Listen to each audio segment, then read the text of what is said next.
Sir ఏదైతే టీటీడీకి సంబంధించిన విషయం ఏదైతే వెలుగులో తెచ్చారో సీఎం గారు, దాని మీద వైసీపీ నాయకులు అయితే మా గవర్నమెంట్లో ఏం జరగలేదు అంటే ఈ గవర్నమెంట్లో వాళ్ళ ఫెయిల్యూర్ని కప్పిపుచ్చడానికి ఈ వ్యవహారం చేస్తానని జగన్మోహన్ రెడ్డి గారు అంటున్నారు. దాన్ని ఎలా చూస్తారు మీరు? నిజంగానే ఏదైతే రిపోర్ట్ల ప్రకారం చూసుకుంటే దాంట్లో కొవ్వు శాతం అనేది కనపడతా ఉందని చెప్పి బహిరంగంగా తెలుస్తోంది. దాన్ని ఎలా చూస్తారు? ఏమండి, ఎన్డీటీవీ ఒక నేషనల్ ఛానల్, ప్రముఖ మీడియా సంస్థ వెలబుచ్చింది. ఖచ్చితంగా దీనిలో జంతువుల కొవ్వు కలిసింది, జగన్మోహన్ రెడ్డి గారి గవర్నమెంట్లోనే జరిగిందని స్పష్టంగా చెప్పటం జరిగింది. ఎందుకంటే ఒక నిదర్శనం, ఒక ఉదాహరణ.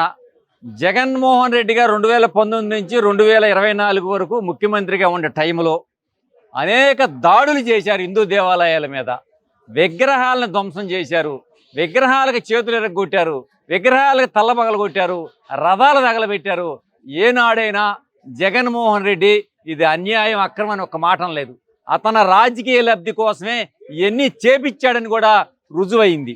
కాబట్టి 2019లో ఆయన అధికారంలోకి రాగానే ఎల్వి సుబ్రహ్మణ్యం సిఎస్గా ఉండగా హిందూ దేవాలయం తిరుపతిలో అన్యమత ప్రచారాలు జరుగుతున్నాయి. ఇది తప్పు అంటే ఆయన ఎమ్మటే సస్పెండ్ చేసిన ముఖ్యమంత్రి ఎవరంటే జగన్మోహన్ రెడ్డి. మరి ఇన్ని నాశనమైన పనులు చేసి ప్రజలను, హిందువుల మనోభావాలను దెబ్బతీసి ఇవాళ నేను కాదు అంటే ఇది కప్పిపుచ్చుకోవటానికే చెప్తుందంటే జనం నమ్మే పరిస్థితుల్లో లేరు. ఈరోజు ఎవరు కూడా జగన్మోహన్ రెడ్డి నమ్మే పరిస్థితుల్లో లేరు. దాడులు చేసి మరి హిందూ దేవాలయాల్లో హిందువుల మనోభావాలను కూడా కించపరిచే విధంగా తిరుపతిలో అనేక మంది, వాళ్ళ ఎవరు మతం వాళ్ళదండి, ఎవరు కులం వాళ్ళది ఉంటుంది. ఏ మతాన్ని ద్వేషించకూడదు. ఏ మతం ఎక్కువ కాదు, ఏ మతం తక్కువ కాదు, ఏ దేవాలయం ఎక్కువ కాదు, చర్చ్ ఎక్కువ కాదు, హిందూ దేవాలయం ఎక్కువ కాదు. అందుకని అతను ఏం చేశాడంటే హిందూ దేవాలయాలలో అన్యమత ప్రచారకులను పెట్టి వాళ్ళు ఇష్టం వచ్చినట్టు చేపించాడంటే తన రాజకీయ లబ్ధి కోసమే చేపించాడని ప్రజలందరూ తెలుసుకున్నారు. ఈరోజు కాదు వాళ్ళు కప్పిపుచ్చుకోవటానికి అంటున్నారంటే తెలిసిపోతుంది కదా ప్రజలకి నీ నిజాయితీ ఏంటో, నీ బ్రతికేంటో. మరి ఇవాళ ఈ దేశంలో ఉన్న హిందువులు ఏకం కావాలి. ఈ జగన్మోహన్ రెడ్డికి తన గుర్తును కూడా రద్దు చేయాలి కేంద్రం. వాళ్ళ నడ్డా గారు కూడా మాట్లాడారు స్పష్టంగా. దీన్ని రుజువు చేస్తే ఎంత దూరమైన వెళ్తామని కేంద్ర మినిస్టర్ కూడా మాట్లాడారు. కాబట్టి కేంద్రానికి కూడా తెలియజేస్తున్నాం, ఈ యొక్క ప్రాంతాలు మతాలు మధ్య చిచ్చు పెట్టే నాయకుడు ఎవరైనా సరే ఈ దేశంలో కానీ రాష్ట్రంలో కానీ ప్రాంతాలు మతాలు హిందువుల మీద మరి వేరే వాళ్ళ మీద మత కలహాలు సృష్టించే నాయకుడు ఉంటే ఈ భారతదేశానికి అత్యంత ప్రమాదకరం. అందుకని ఇతను గుర్తును రద్దు చేసి ముందు భవిష్యత్తులో ఇతను పోటీ చేయకుండా కూడా మరి కేంద్ర ప్రభుత్వం నిర్ణయం తీసుకోవాలని ఈ మీడియా ముఖంగా కేంద్రానికి, రాష్ట్ర ప్రజలకి తెలియజేసుకుంటున్నాను.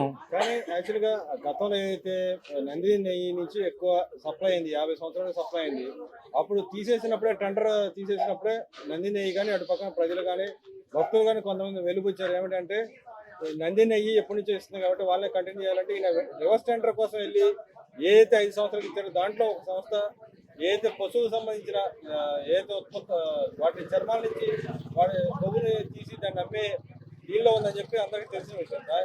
అసలు అలాంటి సంస్థకి ఈయన ఎలా ఇచ్చాడని మీరు అనుకున్నారు? అలాగే పక్క రాష్ట్రాల సీఎంలు కూడా ఎలక్ట్ అయ్యారు. ఈ విషయం చంద్రబాబు నాయుడు గారు చెప్పగా పక్క రాష్ట్రాల సీఎంలు కూడా ఏదైతే ఆ సంస్థ నుంచి వస్తున్న నెయ్యి ఉందో దాని మీద సమగ్ర విచారణ జరగాలని చెప్పి అడిగారు. దాన్ని ఎలా చూస్తారు మీరు? ఏమండి, మరి ప్రజలే చెప్పారు ఫలానా సంస్థ మంచిదని. ఈయన చూశారు గత ప్రభుత్వంలో ప్రతిదీ రివర్స్ టెండర్. ఇవాళ ఏమైంది? రివర్స్ టెండర్ పెట్టింది ఏదైనా సరే జరిగిందా? ఏది జరగల. ఆయన జేబులు నింపుకోవటానికి తన రాజకీయ లబ్ధి కోసం ఒక వర్గాన్ని వెనకేసుకొచ్చి ఆ వర్గాన్ని నా మనుషులు, హిందువులు నా మనుషులు కాదు, అతి తక్కువ ఉన్నారని చెప్పి హిందువుల మీద బురద చల్లుతా ఉన్నాడు. ఇవాళ రాష్ట్ర ప్రజలు హిందువులు కాదు, ముస్లిమ్స్ కాదు, దళితులు కాదు, అనేక మంది అతన్ని నేలకేసి బండగ బాదినట్టు బాదారు. గతంలో చూసాం. ఈ 5 సంవత్సరాల కాలంలో రాజధానుల మీద ఎన్ని నిరసనలు చేశాం మేము. రాజధానులు 3 రాజధానులు 4 రాజధానులు అని చెప్పి ప్రాంతాల మధ్య మతాల మధ్య చిచ్చు పెట్టి కనీసం ఆ బిల్లును కూడా తన అసెంబ్లీలో పెట్టి పాస్ చేయకుండా కొన్ని కోట్లు ఖర్చు పెట్టి రాష్ట్ర ప్రజల సొమ్ము దుర్వినియోగం చేసిన ముఖ్యమంత్రి ఎవరైనా ఉన్నాడంటే ఈ జగన్మోహన్ రెడ్డి. కరుణాకర్ రెడ్డి గారు అంటున్నారు ఏదైతే చంద్రబాబు నాయుడు గారు ఈ విషయం బహిరంగ ఇన్ని రోజులు ఎందుకు బహిరంగ పరచలేదు, ఇప్పుడు ఏదో అర్ధాంతరంగా వచ్చి హిందువుల మనోభావాలు దెబ్బతీసే విధంగా హిందువులకు క్షమాపణ చెప్పాలని అడుగుతున్నాడు. నిజంగానే చంద్రబాబు నాయుడు గారు బహిరంగ పరిచినందుకు క్షమాపణ చెప్పాల్సిందే అంటారా? ఏమండి, నేను చెప్పకూడదు, దొంగని దొంగ అంటే నువ్వే 10 సార్లు దొంగ అంటాడు.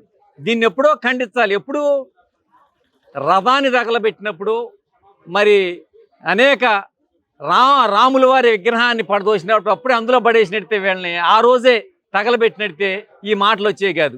ఎందుకంటే వాళ్ళు రెచ్చిపోతున్నారు.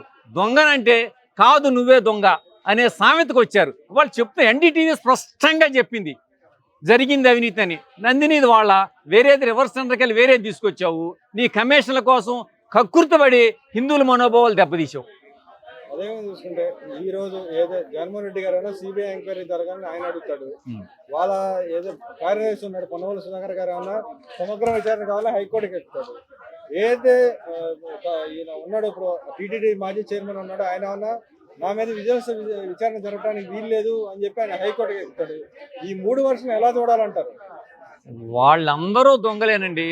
వాళ్ళు స్పష్టంగా చెప్తున్నారు, ఒకళ్ళకొకళ్ళ సంబంధం లేకుండా అందరూ కలిసి దోసుకున్నారు. దీన్ని కలిసి దోసుకొని ఆ టెండర్లో కొన్ని లక్షల కోట్ల రూపాయలు రివర్స్ వాళ్ళకి పర్సంటేజ్ పొందేసి ఈ బయటపడతాయి అని చెప్పి తల ఒక మాట చెప్తా ఉన్నారు ఈరోజు.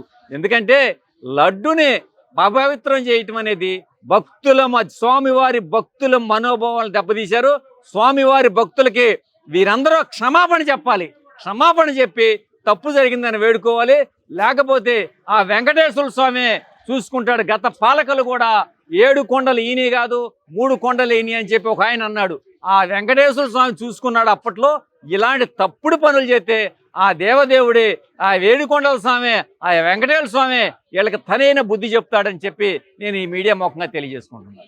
అలాగే చూసుకుంటే ఏదైతే జగన్మోహన్ రెడ్డి గారు అంటున్నారు ఈయన చంద్రబాబు నాయుడు గారు 100 రోజులు వచ్చి పరిపాలన చేసింది ఏం లేదు, అంతా అక్కడ అంతా ఏం జరగలేదు, అభివృద్ధి లేదు, ఇటు పక్క సంక్షేమ పథకాలు కూడా ఏం అందిట్లేదు అంటున్నారు. దాన్ని ఎలా చూస్తారు? ఏమండి, నువ్వు మొత్తం 10 లక్షల కోట్లు అప్పు చేసావు. అంతకుముందు 2 లక్షల కోట్లు ఉన్నాయి.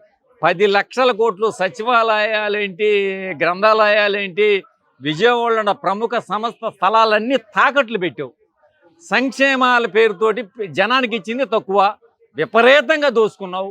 మరి వాళ్ళ చెయ్యాలంటే కేంద్రం సహకరించాలి, కేంద్రం నుంచి ఫండ్ తేవాలి. 90 రోజులు కాలేదు, నువ్వు అయ్యి లేదు అంటే ఎలా కుదురుతుంది? మరి ఒక పక్కన వరదలు, విజయవాడ అంతా అతలాకుతలమైంది. మళ్ళీ ఇంకో పక్క ఇంకొక ఏరియాలో వరదలు వచ్చినాయి. మరి ఎన్ని సమన్వయం చేసుకోవాలి? మరి పోలవరం ఆగిపోయింది. మరి ఈ అప్పులేంటి, ఈ బడ్జెట్ ఏంటి? కేంద్రం ఇవ్వాలి, ఇస్తే మొత్తం సరే. ఇప్పుడు మనం ఏదైనా ఇంట్లో పని చేయాలంటేనే మరి డబ్బులు కావాలి. కొత్త కాపురం పెట్టుకున్నాక రాష్ట్ర ప్రభుత్వం మరి విడిపోతే నువ్వు రాజధాని డెవలప్ చేస్తే బోల్డ్ అంత వెనక వచ్చే, దాన్ని డెవలప్ చేయకుండా 3 రాజధానులు, ఏ రాజధాని కూడా డెవలప్ చేయకుండా అప్పులు తెచ్చి కూర్చొని కనీసం ప్రెస్ మీట్ పెట్టకుండా ముప్పటిగా అప్పులు తెచ్చి ఈ రాష్ట్ర ప్రజలకి ఇచ్చింది పావలా, నువ్వు దోసుకుంది 30 పావలా. మరి ఇవాళ ఎదురుదాడి చేస్తూ ఉంటే ఇది ప్రజలకి అందరికీ అర్థం అవుతానే ఉంది. అదే చూస్తుంటే రాష్ట్రంలో ఏదైతే టీడీపీ ఉమ్మడి గవర్నమెంట్ ఏదైతే చెప్పిందో దానికి అనుగుణంగానే సంక్షేమ పథకంతో పాటు అభివృద్ధి కూడా చేస్తారు మీరు భావిస్తారు? 100% చేస్తారండి. సంక్షేమాలు అభివృద్ధి 2 బ్యాలెన్స్గానే ఉంటాయి. ఎందుకంటే సంక్షేమం 100% ఇవ్వాల్సిందే ప్రజలకి. సంక్షేమం ఇస్తారు, పోరాడుతున్నారు. మీరు చూశారు, 4000 పెన్షన్ ఇస్తానన్నారు, 4000 పెన్షన్ ఇచ్చారు. అభివృద్ధిలో కూడా డెవలప్ చేసుకుంటూ సంక్షేమాన్ని అభివృద్ధిని బ్యాలెన్స్ చేసుకుంటూ, ఎందుకంటే ఇచ్చిన మాట ప్రకారం కేంద్రం కూడా సహకరించాలి, కేంద్రం కూడా ఇస్తానంటుంది. మరి తీసుకొని 90 రోజులు, కనీసం 100 రోజులు లోపే ఉంది. మరి ఈ లోపు నువ్వు దాడి చేయటం ఇదంతా నువ్వు ఎన్నాళ్ళకి క్లియర్ అయింది? నీ చేసింది దాదాపు 1 సంవత్సరం పట్టింది. నువ్వు అప్పులు తెచ్చావు. సంక్షేమం నీవు డెవలప్మెంట్ చేయాలి, అభివృద్ధి చేయాలి. అసలు ఎక్కడైనా సరే అమరావతిలో కానీ ఇతర రాష్ట్రాలకు కానీ ఏదైనా ఒక ప్రాజెక్ట్ నిర్మించానని చెప్పు. పోలవరం ఎంతవరకు కట్టావు? అమరావతి ఎంతవరకు కట్టావు? మిగిలిన ప్రాజెక్టులు చేయకపోగా మరి జనం ఎత్తిన అప్పులు కుప్ప చేసావు. ఒక్కొక్క వ్యక్తిని ఎత్తిన ₹1,00,000 ఎవరు కట్టాలి? ఇవన్నీ మనమే కట్టాలి, ప్రజలే కట్టాలి. కాబట్టి అభివృద్ధి చేసుకుంటూ, అభివృద్ధి చేస్తే మనకి డెవలప్మెంట్ అవుద్ది, ఇన్కమ్ వచ్చింది. ఇన్కమ్ని సోర్స్గా చూపించుకొని కొంత అప్పు తెచ్చుకొని సంక్షేమం ఇస్తారని మేము భావిస్తూ ఉన్నాం. చివరగా ఏదైతే ప్రజల ఆకాంక్షల అనుగుణంగా ఈ గవర్నమెంట్ పరిపాలన సాగిస్తుందని మేము భావిస్తున్నాం. ఎన్డీఏ కూటమి 100%, 100కి 100% డెవలప్మెంట్ చేయాలి, రాష్ట్రాన్ని డెవలప్మెంట్ చేయాలి, ప్రజలందరికీ మంచి విద్య, వైద్యం లాంటివి డెవలప్ చేస్తూ ముందుకెళ్తారని మేము ఆశిస్తూ ఉన్నాం.